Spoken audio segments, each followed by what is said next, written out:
in the retail sector, and we've built a team on the ground from there on out. And the reason that we're in Egypt is because we see that Egypt is a growing market, it's an emerging market, it has lots of potential, and it has various asset classes that we can bring our expertise to. And that's not just the bread and butter of residential and office. We're looking at more strategic lines of healthcare, education, and the hospitality sector. We'll come on to more detail to talk about them there, but I just wanted to give the audience a more sort of higher level view of it. So, Hassan. My name is Hassan Hussein. I'm the chairman of Al-Ula, which is a mortgage finance company, a leasing company, and a real estate development company. Okay, thank you. Ayman. I'm Ayman Ismail. I'm chairman of DNG, which is the owner of Mountain View, and I guess I'm also here today in the capacity of the founding chairman for the New Egypt Capital. I'm currently acting as a consultant to the company. Okay. Maged, I'm sure everybody knows who Sadiq is. Why don't you tell us? Thank you very much. That's very nice of you. I'm Maged Sharif. I'm the managing director of Sadiq, a local real estate developer. Hasham, last. By no means least. Hisham Shukri. I'm the chairman and CEO of Roya Group, Egyptian developer company. Ayman, I'm going to start with you, and I have really two questions. First of all, tell us a little bit about this capital city project. What is actually happening, and specifically what is happening from a real estate investment point of view. Let's get a picture of well, whenever I talk about the capital, first of all, I don't know where the audience are, because I pretty much can bet that, you know, half the audience would say, you know, why are we doing the capital? The other half saying this is a great idea. So I'll start. Okay, hold on then. Wait, it's too tempting. If you think it's a good idea, put up your hands. Come on, properly high so I can see them. That's it. Don't be shy. If you don't think it's a good idea, put up your hands. Right, so half of you don't really have any idea at all. So it's half and half. You're absolutely right. So we have three you know, thirds here. Well, we want to try and move those that half want it, half don't want it, and the third don't really care, or sort of saying not decided yet. So anyway, so basically I'll start from here. You know, part of Egypt 2030 vision is basically urbanization. We as a country have two main resources. I strongly believe that the main resources for Egypt are basically land, where we today live on only 6 to 7% of our land. The rest is desert or not urbanized. And we have people. We've been growing very fast. Today we're approaching the 90 million. And I always say, like, you know, to put that into perspective, pharaohs used to live on 3% of our land, and there were less than 1 million. So we've been doing pretty much an amazing job in growing our population. We've not been doing a similar, greater job in growing our urbanization and land. So expanding and urbanizing, you know, the land is actually essential for us to be able to cope with the growth of the population that we have. If we zoom in a little bit more, you know, Cairo last year just won, you know, the #1 position in the fastest growing city in the world, actually beating, you know, Beijing, beating Tokyo, beating all those big cities. So we became the fastest growing city. Is that a good thing? That's a good thing for the new capital, because actually the new capital will live on population. You know, one of the key things is to grow the population in that place. So actually we have a growing population in the area of Cairo that need to expand somewhere. But, you know, the amazing designer of Cairo, and I always say they're amazing designer, you know, Cairo was designed to carry 5 to 6 million people. Today, depends on which time of the day, you're talking about anywhere between 18 and 20 million people and still operating. So, you know, the urban planner who actually did Cairo, we should all say, like, you know, this is amazing. What a great job for him to be able to accommodate that. So the new capital role here, it's not going to be a replacement of the current capital. It's actually an extension of Cairo. But a different extension from the sense of it's not a new 6th of October or a new Tajammu or a new Cairo. Because actually the thinking here is to deal with the real issue that Cairo is facing. One of the biggest issues that Cairo is facing is the concentration of all, the government offices, being the minister offices or the prime minister, the parliament. All of that creates a lot of load on a city that was not built to accommodate that. In fact, many of you have visited a lot of the ministries, and you're actually walking into a palace that was not built to be a ministry, that was actually built to be very luxurious, that we turned it into offices. So one of the real issues is how do we relocate those people to a proper office building space and bring more realization to the assets that we have in Cairo. So parallel, I actually serve in another committee that has a vision and an objective to bring Cairo back to its beauty in the 30s, and that's part of it. So the new capital role is to relocate all the government-related offices into that new space. When we looked at the vision of the city or of the new area, just again to put some numbers for the audience, the total land area is 170 fadan, which is basically, the same size of Singapore. Literally, meter to meter is the same size of Singapore. So when we looked at it, we sort of said, okay, now we need to shift our thinking from only moving the government and creating some residential spaces into dealing with it as a total city with the same size of Singapore. So that actually made us think differently about the vision of the new capital. And we started to look at it from an economical point of view. Just for perspective, Singapore today, GDP is $300 billion, which is equivalent to actually the same size of Egypt GDP. Dubai followed suit. They took the same model of Singapore. Today, they do around 100 billion annually. So we said, okay, why can't we create that? Why don't we look at that model and replicate it? So there's an economical component of the new capital. We aim to deliver $10 billion by 2030. That's the objective. This city, when it's at full capacity, and again, that depends on when, would carry 5 million people. It will be built for 5 million people.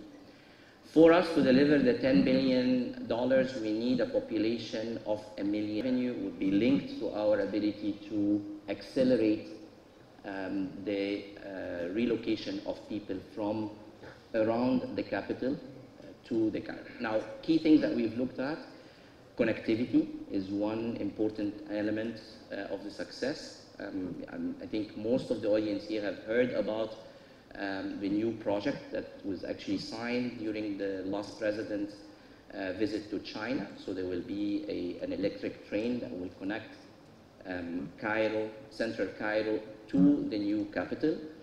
My kind of demand, if you want to call it, when I was at the office to the Minister of Transportation, is it needs to be no more than 30 to 40, or 30 to 30, we were aiming for 30 minutes. I think we will get close to 30, 40 minutes from central Cairo to the new capital. We're also looking at connectivity to the Suez Canal economical zone, so use that for all the economical activities. So that was important component of it. The other component is basically how do we create an impact on Cairo. So part of the new capital project is a parallel project of taking the old buildings and bring them back to their original purpose and actually create more value out of that. In the last period, we were able to complete the design for the government park. That's already completed. It's under construction right now, expected to be finished sometime in the 2018. There's a lot of will and push that the government would be relocated before 2019. The other thing that we were able to also do throughout the last year and a half is to bring developers in. So we had like a 1,500 faddan that was already awarded, and all of them were sold out to developer, and I think there will be more to come in the next few weeks, months. So that's, I don't know whether that will be enough or... We have to move on, unfortunately, but I do have one question. How is this all being paid for? How is it being financed? Well, that's actually a very good question, because, you know, initially when this project was set, there was many options, and most of those options were pursued. One of them was to give it to a developer to do it. Did not work out, and I think everybody knows that. The option that was pursued is to create a company, a profit-oriented company. That's actually under Law 8, so it's a shareholding company, and it manages its own P&L. So all the development of that new capital will be paid, financed from within that company. It won't be financed from, you know, government or you know... And that company will own the assets? Sorry? That company owns the assets, it owns the buildings? Of course, yes. The company owns the land, and the land comes to the company as part of the capital. And is that capital from the government or private sector, or a combination of the two? Well, at that stage, it's from mostly the army and NUCA and the government. Yeah. And why NUCA? Because NUCA is actually an economical set-up. It's not part of the ministry. Right. And part of NUCA's mandate is to reinvest the profit that it's making. And, you know, for a company like NUCA being in the real estate, reinvesting in a real estate company makes a lot of sense. Eventually, you know, at the right time, this will be open also for other funds or private sector to come into the, you know, structure of the company. Okay. Thank you, and we'll certainly come back to you. Magad, if I can come to you now. We heard a lot this morning about from the ministers, from the minister, from the panel, about the positive steps that have been taken in the macroeconomic environment in Egypt over the past 12 months. What is the current state of the market in the real estate, particularly the residential, the type of sectors that SODIC works in? How is that market performing? Has the revaluation of the currency, the IMF agreement, have this made any difference? And what's your outlook for the rest of the year and into next year? I think, Richard, Egypt has very strong fundamentals when it comes to residential real estate industry. Looking at a country that has a housing gap of around 3.5 million units, looking at a gap that continues to grow by around 350,000 new marriages and accordingly need for new homes every year. Looking at a country whose population, 70% of the population is below the age of 35 years. Looking at a country where the population resides on 6 to 7% of the land. I think this is a very strong statement about how solid the fundamentals underlying the industry are. I think we've gone through challenging times over the past couple of years. We've seen actions taken by the government to assist developers to continue to do business. If I were to give an example, it is basically shifting from the typical model whereby the government sells land, to the other model, which is the revenue share model, to overcome the challenges of the continuous increase to prices, where prices have reached ridiculously high values. This model definitely assists and helps developers through reducing the required down payments, the fixed payments that have to be made as land installments every year.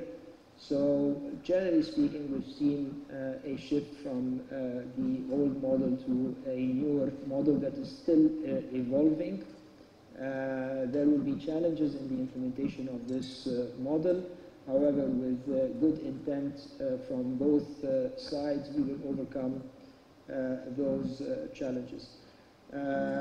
On the construction cost side, we've seen, of course, about 40% increase in our cost structures as a result of the devaluation, which has put a lot of pressure on us as developers to honor our existing commitments pre-made at the old, costs, because our contracts do not allow for price increases or contract value increases. This has represented a huge challenge to everyone, I'm sure.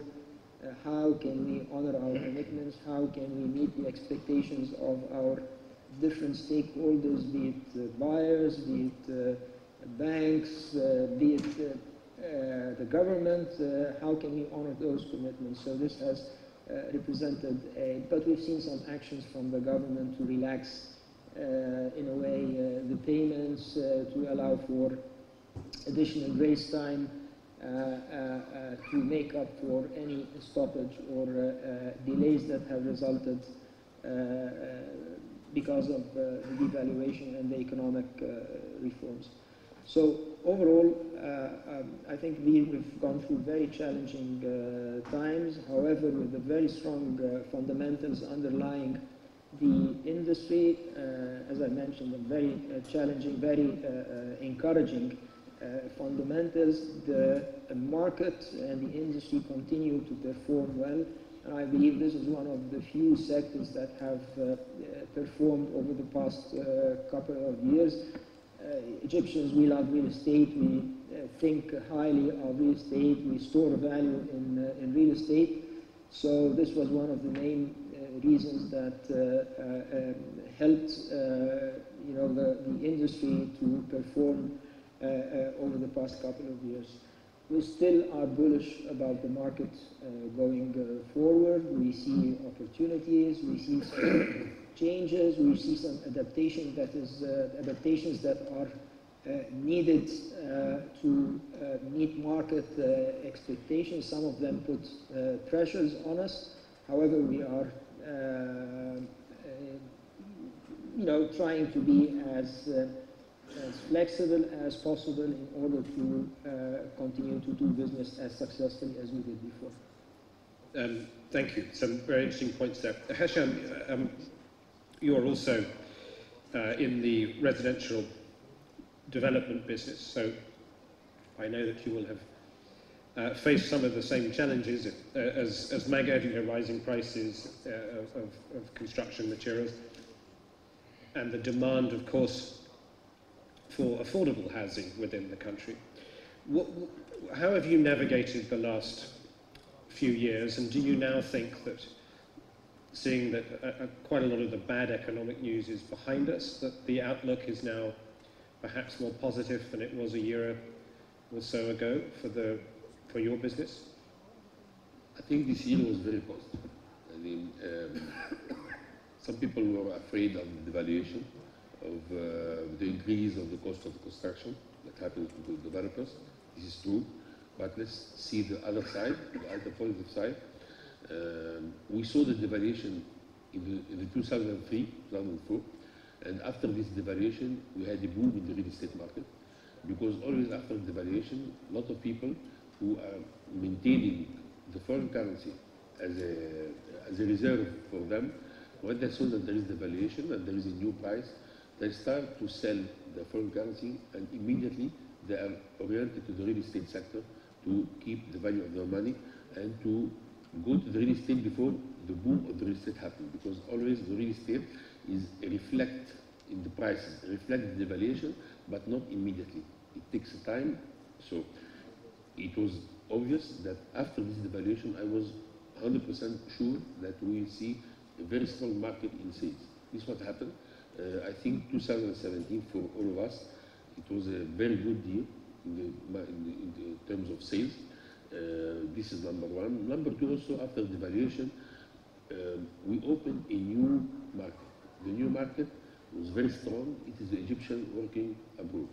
This is always this sector, this segment of Egyptians are one of the main buyers of real estate in Egypt. After the devaluation, it was doubled. So the real estate product in Egypt became very cheap for them. They started to invest more. With the same amount of foreign currency, they can invest in more units. This is number one. Number two, there is another opportunity. Maybe until now we didn't take it in consideration, but I think this is very important in the next year to put in consideration, work on it, is selling for foreigners, selling units for foreigners, and especially I'm talking about second homes. This is a huge market all over the world. If you say it by numbers, it's very important to know that about the amount of sales of people buying outside the countries every year is more than $250 billion US. This is a huge market. If we work hard, we can take even 5%. 5% of this market will boom the real estate in Egypt.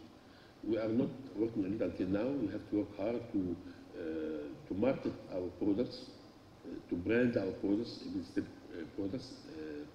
all over the world by going to exhibitions, by contacting, having products for real estate funds to invest in it. So there is a lot of things to do, but I think the devaluation was have a good side for the real estate sector in Egypt until now. When we were speaking before, you mentioned that there were still some challenges in land. I mean, Ayman started this by saying that Egypt has two resources, I think. There are more, but two main ones. You know, you got a lot of people, and you got a lot of land, not in the same place. But and over the years that you and I have known each other, which is many, we've often talked about that being a problem, and that the government, and I've been all sorts of, not just the ministers we have here, but right down to the municipality level and the governance. It's been a challenge to get not just land, but the right sort of land in the right sort of place. Do you feel that now, as the finance minister said and others said, that there is now more of a pragmatic attitude amongst the authorities to provide land on in reasonable speed and at a reasonable price, or is that still a blockage as far as you're concerned? No, it's still a blockage. Look, frankly, there is a lot of opportunities. They are presenting a lot of piece of land, but always there is a mentality. I hope it has to be changed in Egypt. The mentality treating the land as a product in itself. The land is not a product. The land is a raw material. So you cannot always exaggerate the price of the raw material, because the most important is not to sell the land, is what you will do with the land. What is the added value you will have to the land? The land is priceless. Any land is priceless. The land have a price when you have a development around it. To continue on what Ayman said about the capital, new capital, and people are saying that new capital is important or not, just also I like to talk my numbers. If we want to keep our density we are living now, which is not fantastic, but if we want to keep the density of population distributed on the land now, in 2050 will be almost double.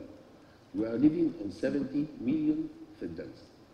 This is 6% or 7%. This means that we have to to develop another 70 million فدان from here to 2050 in 35 years.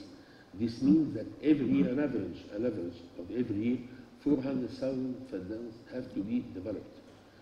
The new capital is 170,000. So you imagine how we want to develop land. We don't want to sell land, we want to develop land. This is something very important. I think we are, the first thing is we have to approach the land as raw material. So we don't, it's not important I will sell the land, how much the price is important, the most important, what I will do in this land. This is one thing. The second thing, I think also from the part of the government, I suggest, I don't know if this is a good idea or not, but I think we have to unify the owner of the land in Egypt. Always you have a lot of entities, a lot of you have the NUCA, you have the TDA, you have the governance, you have the Ministry of Industry, for the industrial land. I think all of this have to be in one entity. One entity has the master plan of all Egypt, and then they give land to developers within the same strategy. The same strategy, having a vision for 2050. This is something I think very important, not to work as a pieces of mosaic. Every zone is working alone, TDA is working alone, NUCA is working alone. No, we have to assemble everything in one entity, having same policy in the land, and having idea and principle that the land is raw material. This is, I think, something, if you want to solve the problem of the issue of the land. Quick, because I need to bring in the other two before we run out. But go. I think, I totally agree with, the way Hisham articulated that question, because it's a very important question, and we've been asked that question, I think, for the last 5 years, since we've ever had any interaction with each other. But I think it's also very, very important to note that actually over the last 24 months, 18 months, if you want to call it, that the amount of land that was offered is surpassing what was offered in the last 10 years. So there's a volume right now into being pushed into the pipeline, if you want to call it. Unfortunately, we've worked on part of the solution, not the full solution. So we've pushed the land, yet we did not, change the thinking in the pricing. So we've done actually two good things over the last few years. One is the amount of land that's being offered to developer increased significantly and dramatically. Two, NUCA introduced different means of awarding the land, like the partnership, etc. The areas that we've not been able to do yet, the bigger one is to create this urban land institute that actually does the total master plan, and we've been always talking about that, and that's the ultimate solution. The second one is to think of the pricing not as only mean to actually fund other projects, but what is the end, in line in that. Like if I knew that this piece of land is extremely important to solve the issues of most of the gap that we have today, which is middle class income type of population, then I would say offering the land at that price will never make any developer, other than non-profit organization or an organization that willing to actually put money out of their pocket to actually acquire the land at that price and serve those segments.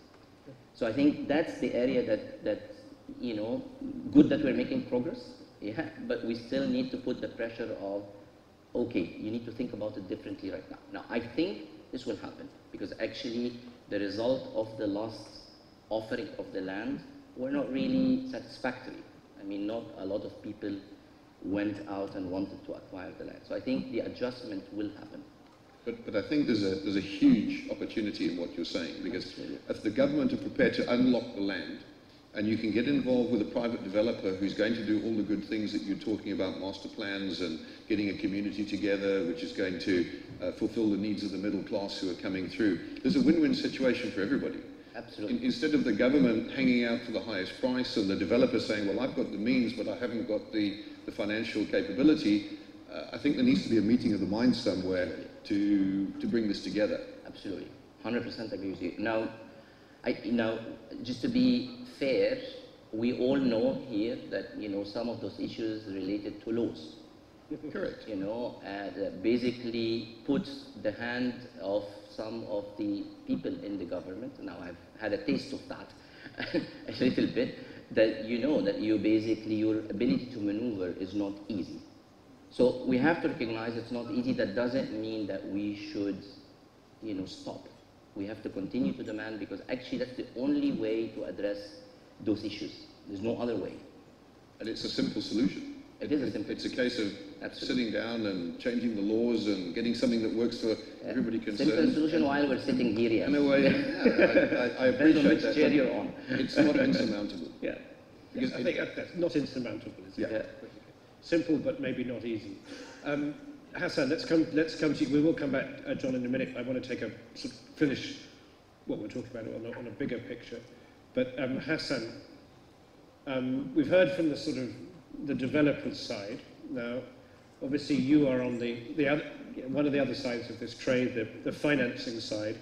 The mortgage market in Egypt has been, a long time in development, and has been around for a while, and has grown, well, but not spectacularly. Again, same sort of question to you. Have a lot of the narrative we're hearing today from the economists and the ministers is, in the last year, the corner was turned, and that Egypt is now investable again, that many of the really challenging issues of the last 5-6 years have been resolved. Do you see that in your business? Do you see there's a change in sentiment, a change in demand, in the willingness of people to take out mortgages? What's different in your business from a year ago? Well, the real estate financing in general is not only mortgage as well. Banks finance real estate projects, as well as non-banking institutions like leasing, like mortgage, like factoring. So the real estate finance market is much larger than mortgage. And also you have, on the other side, you have funds, and you have a little bit of companies who invest in the real estate on the purpose of making an investment, whether it's short-term or long-term. The mortgage market has grown to around 6 billion Egyptian pounds, so that's not a dramatic achievement, compared to a leasing market of around 16 billion pounds.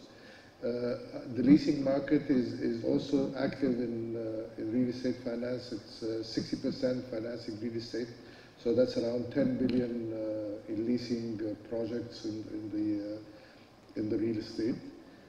Factory is also around 6-7 billion market. Part of it goes to real estate constructors, small constructors, financing SMEs. So you have a much larger, wider access to financing for different types of projects. The mortgage itself now is you have a little bit of a different type of financing for the mortgage. You have the developers themselves offering financing for the house that they're selling up to 10 years, sometimes up to 12 years. And on the other side, you have the mortgage finance companies who are offering mortgage finance and to the final client. So it's a kind of very diversified market and very wide, and different types of instruments. What can be done in? Sorry, I was just trying to see whether there were any questions coming in on our Twitter feed. So, if you want to ask a question, hashtag Egypt on that as well. But I know that there are lots of different sorts of finance, but it's still, the real estate finance business is still relative to countries, say in Europe or the US or even in the GCC, is relatively a small market. Would it be fair to say that, okay, if you had more finance available, if there were more institutions, institutional investors, banks, companies, if there were more people willing to finance, would that make a difference? Or is the problem on the demand side rather than on the supply side? No, I think it would make a difference. The market has developed over the past 10 years. We started with only banks that was lending to the real estate. Then we went to the mortgage, then we have the leasing. So it has been growing. We need more funds, of course. We need more private equity funds. The fund law itself needs to be reviewed, needs to be made easier to invest in real estate properties. It's more geared to investing overall in a number of projects and not in one specific project. So it has certain advantages and certain disadvantages. It needs to be looked at again. But we need more private equity. We need more funds investing in real estate. I think we have only one fund that has started. They're doing now the second fund. And there are companies who are investing in real estate but are not calling themselves funds in order not to be under the law of the funds, which is more restrictive. So we need definitely more instruments. But on the other side, you have on the capital market side, companies like Sodiq, it's already on the stock market, to the other sectors of the economy, like all the others.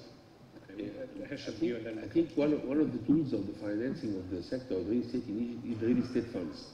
Real estate funds, I think we have an issue. Now we have a new law of the real estate funds in Egypt, but until now we saw only two that was established. I think maybe there is another third one, but it's not working so hard. I think there is an issue about the taxes. Let's talk frankly. Yes. All over the world, the real estate funds, they are not paying taxes for the assets they are buying and selling after them. This is a way of encouraging the funds to invest in the real estate. We have a problem. We talked about this. We asked the authorities at the time they had the law, they're preparing the law, please don't put taxes on the real estate funds to encourage them to work at least the first 5 years. But they need to accept, and this is what happened now. We are stuck, we have a law, but we don't have real estate funds. I think this is a step very important for the real estate sector in Egypt, that we have to encourage real estate funds to be established.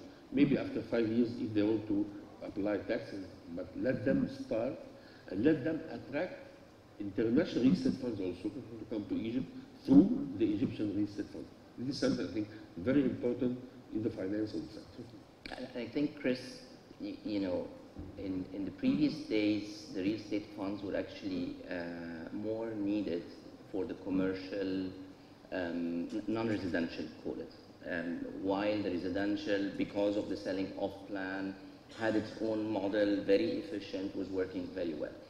I think that's changing, because right now, you know, just drive through Cairo, you'll see on all the billboards 10 years kind of payment plan that actually changed that whole model, which actually bring even the real estate residential to a need of fund that probably in the previous years they didn't need as much. Now, if they fund all of that through equities, like, you know, most of the companies do right now, that will lower the return on equity, will make all the financial of these companies looks far less attractive than ever before. So I think the need for a fund is becoming now an essential and a needy to continue to grow the market, especially that, you know, with all the price increases that have been happening, the customer also are demanding, you know, a longer payment terms than ever before. I think the 10 years will be a start. We probably might see more, and we might actually see some people saying, no, we're not going to do that. We're going to cut that, even if we are going to sacrifice some sales. So the dynamic is changing right now, and I think, you know, that's the time for real estate funds to come in, and we need to encourage it, because other than that, I think the market will start to struggle. I need to say something here, Richard, please. I think we have now some kind of two different real estate markets. One is the real estate market that is offered by the developers that are offering 10 years and etc. So these are that they're having a good time selling easily to the final investor. And then you have the other real estate market, which is the more or less the secondary market, where you and I own a house and want to sell it to another person for a cash. And then here you have a little bit of a problem, is that you don't have that much of liquidity and cash, because people would rather go to a developer rather than going and buying from someone who wants cash and invest in it. So I think this is here where the mortgage market can become a saver to the real estate market as a whole. And this is really where we need to push the government to be more proactive in changing the laws, making it more easily for the mortgage markets to work, and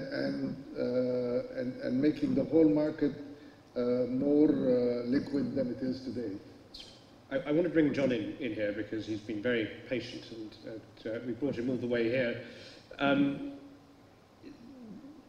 I mean, I don't know whether you're sort of picking up the same vibe as me. I mean, Egypt is still in its infancy in terms of an institutional market. What's the reasoning? Why is it a beneficial thing for the market and for Egypt to make it more institutionalized, to start segmenting it properly, to start bringing in what you would call capital markets products, different types of products, more funds, maybe REIT structures, all of this? What does this institutionalization mean for Egypt, and where would you start? I think the first thing you need to look at is the market and where are we in the curve. And I think if we're really honest with ourselves, the commercial real estate market is probably quite far down the curve.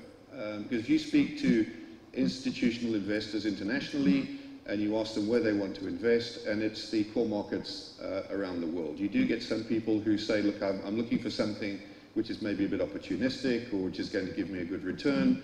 And I think that was proven when Eastern Europe opened up. Before Eastern Europe opened up, Poland and Romania and Bulgaria and all those countries, Czechoslovakia, there was very little inward investment for various reasons. As soon as they were opened up, they became part of Europe. I mean, Poland now is probably the logistics hub of Europe. And you go and try and buy a shed with a DHL tenant or an Amazon or something like that, and you're going to pay through the nose. Now, what we need to do in the Egyptian real estate market, and coming back to your point of everybody moving out of Cairo and going east, is that we need to have a look at the government ministries that are going out there. And if the Ministry of Law or the Ministry of Finance is going out there, there's probably a deal to be done with some of the top 5 law firms and the top 5 accounting firms, taking them out of central Cairo, moving them next to the relevant ministry, phoning up somebody abroad and saying, I've got a building here, would you like to buy it? I've got PwC or one of the big law firms from London who are 20,000 square meter tenants, and would you like to buy it and put it into your fund? The exit strategy is always very, very important when people are coming into a particular market, because the last thing you want to do is bring $100 million into the country, and as we were saying earlier, go out with 50. That's not going to work in anybody's investment criteria. So, is there an opportunity for inward-bound investment to come from around the world into Europe, into Egypt, and buy some of these assets and work with some of these developers or work with the government? Absolutely. We've discussed various asset classes, but 2 of the asset classes that I am very, very keen on, and we are very keen on as a company, is healthcare and education. There's 2.5 million square meters of healthcare required in Cairo in the next 10 years, of which 500,000 of that is required in Cairo. Now, for somebody who wants to get out of the residential investment or out of commercial investment and wants to get into something with a long-term gain to it, those are asset classes. You know, again with that, if you've got a hospital, I was listening to one of the sessions earlier, and apparently they need something like 6,000 nurses in Egypt. So maybe there's an opportunity to build a training hospital. So you've got the training hospital, you've got the healthcare requirement that's being met. There's also a deal to be done with doctors, because some of the doctors will work part-time in the government hospitals, and they might have their own private practice. So they might be keen to put a clinic together on the same site as the hospital and do a deal there. So they've got patients which are feeding the hospital. And again, that ties into the communities. Make sure that these communities are planned properly. You're talking about the metro that's going to go 30-minute ride from the new development, capital development, into Cairo. It's been proven that if you have a property along the metro line, the value of that could be 25% higher than if you're further away. You start to add various golf course entities, you start to look at views, and all of a sudden the master plan that you've got starts to form a community which, not that that's going to be of any benefit to international investors, but you start to build something which has got sustainability. Is there a market in Egypt for property funds? I think there is. Because there's money which is washing around Egypt. What would they invest in? Well, companies or the buildings or the assets themselves? I would say the assets themselves. You're going to be cleaning out Egypt. Sure. So there's going to be some opportunities there, opportunistic possibly. But the capital is looking for somebody to develop a medical facilities, you know, across the board, whatever the size is. So yes, there's zillions of investment opportunities, whether in medical, whether in commercial, whether in industries like textile or cinema industry. All of those are on the list of the economic. And if you look across the GCC, there are healthcare facilities who are crying to expand into this part of the world. Yeah, yeah. And so there's a need, sure, and there's a demand. Yeah, and actually, you know, to your point, when we looked at that industry today is a $16 billion industry in our region. Concentration today is between Jordan and Lebanon. Yes. These are the number one and two. Well, Lebanon's dropped off a bit. Well, yeah. So these are the two. Now, when we really look deeper into it, a lot of the doctors, you know, significant amount of the doctors in Jordan are Egyptians. Now, the funny thing is significant number of the patients are Egyptians. So we actually literally have people meeting at the airport to travel, to go and do the operation and build the economy of another country. Yeah, a neighboring country, a friendly country, we love it. But we have a huge opportunity here. So medical tourism is huge. And if you can capitalize on some of that, you've got an absolute winner. But John, I mean, I understand completely where you're coming from. It requires, I think, two things. And I don't know where we are with this in Egypt, but one requires a suitable legislation to enable an investor, a third party, to own the asset. Are we there with that yet? I mean, I doubt it. Doubt it, right. Okay, because, I mean, seriously, that's the first thing. And secondly, it requires a shift in attitudes. So that rather, if I'm a company or a hospital, I don't want to own my own building. I just want to run the hospital. Correct. I don't want to hand the facilities and the asset management. So my question is, you know, how do we get from where we are now to that? Is it a question of who lobbies for that? Is it people like you, people like us?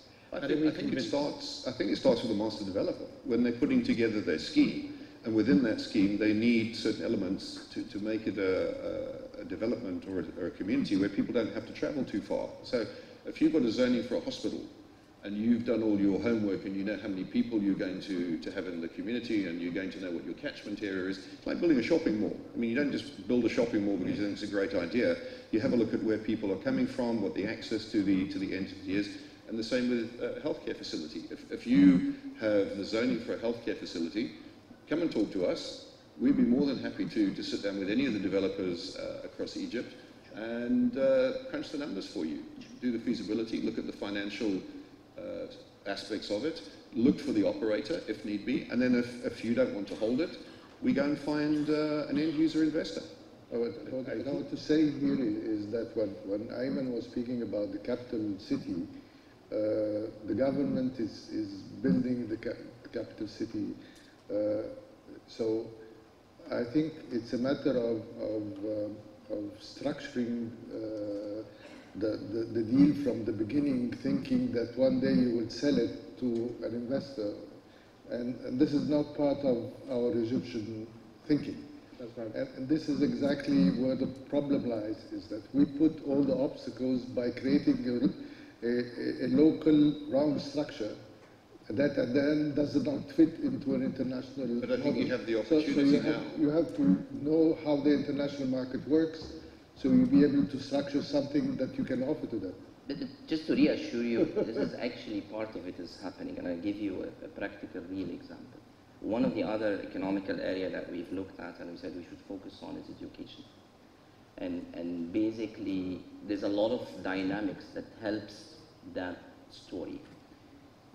Many countries, UK, US, the kind of restrictions on student visas are going higher and higher. So many of the universities around the world are now recognizing that they're going to lose a significant amount of revenue because of the international students, mostly students coming from our regions. So we said, okay, how can we create from this capital a hub for education? Now, laws were not allowing that to happen before. They are now. Actually now, you know, the Ministry of Higher Education are accepting branches of universities in different countries. Already 2 or 3 have been signed, and the pipeline has more to come. So the pressure, as you were saying, is coming and is going to happen. It's just not an easy process. And I think the group that sit down with the various ministries and present, this is what we want to do, and this is for Vision 2030. Somebody might walk away and go, you know, this sounds like a fantastic idea. I can make a difference. Sure. I think the problem from the funds, from real estate funds to invest in healthcare or anything in Egypt, I think next year it will be better for them, more attractive, because their issues were 2 things. Number one, there was no real value of the money. So he knows that before the devaluation, when he comes with the US dollars, if he make an exit scenario, he will take his money the half. Now, I think it's more stable, as long as the investors are seeing that the US dollars is stable with the value of the Egyptian pounds, then he will be encouraged to come, and he knows that after 3, 4, 5 years, they will not see another hard devaluation. This is number one. Number two, I think we had a problem of the exit scenario. This was a very huge problem, that at a certain moment, if I want to liquidate my assets, I cannot have my money back to my country. And I think this now is solved with the new law of investment.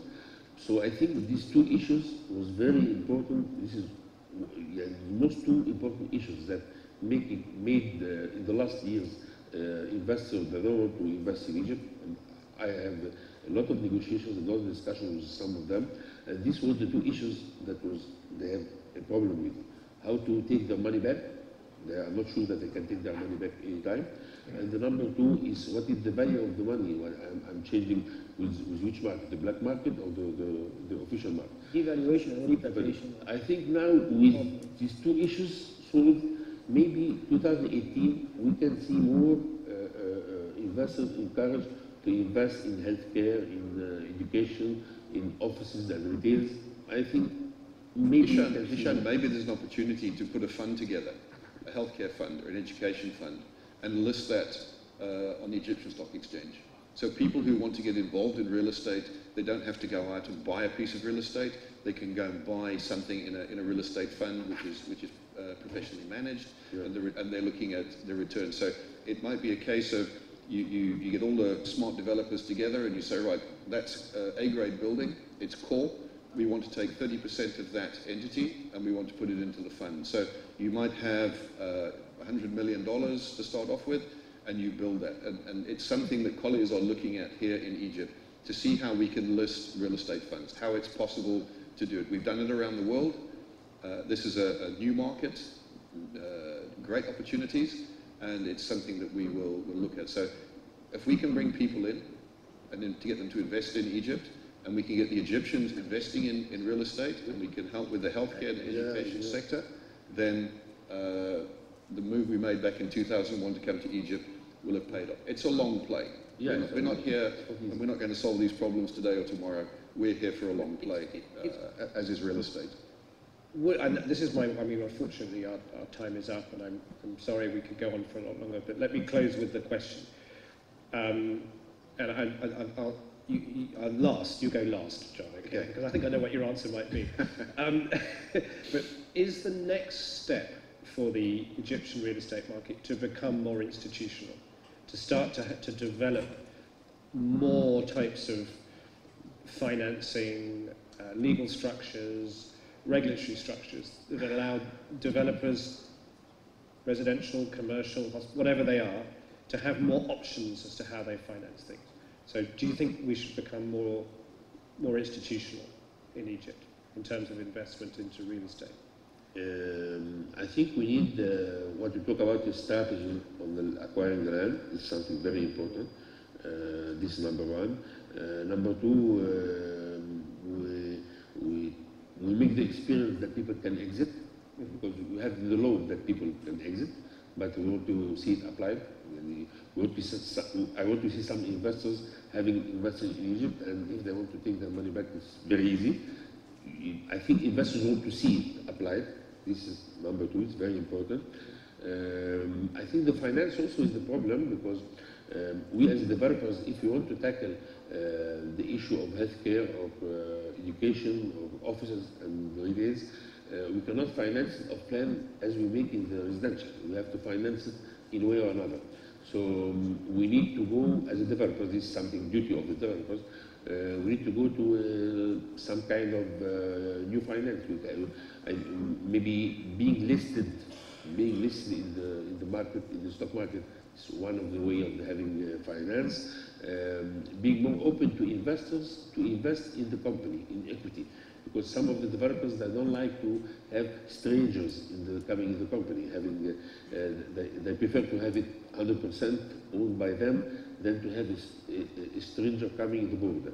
But I think this is something you have to rethink about it, that we have to be, as a developers, we have to be more open to investors to come to invest in the company. It's a way of financing through increasing the capital, and then they can go to the healthcare or to the education, to self-finance. I think also the banks have to be more flexible about financing some projects, because the problem of the banks in Egypt that they are very they are not risk taker anyhow.